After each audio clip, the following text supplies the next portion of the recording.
Hi, Attorney Abbas muli. Welcome sa Law and Crime Daily. Dito sinisimplihan natin ang usaping batas at kriminolohiya. Tara, simulan na natin.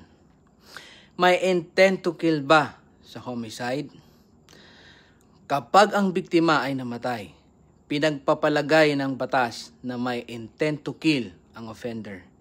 It is already presumed sa pagpatay niya sa biktima.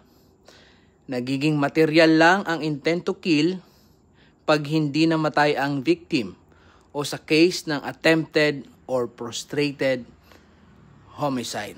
Sa attempted at prostrated homicide, kailangan nating patunayan na may intent to kill dahil pag wala, ang kaso ay hindi attempted or prostrated homicide. Kung hindi, physical injury lamang. May natutunan ka na naman ba ngayong araw? I-like, follow at i-comment ang susunod niyong tanong. Bye!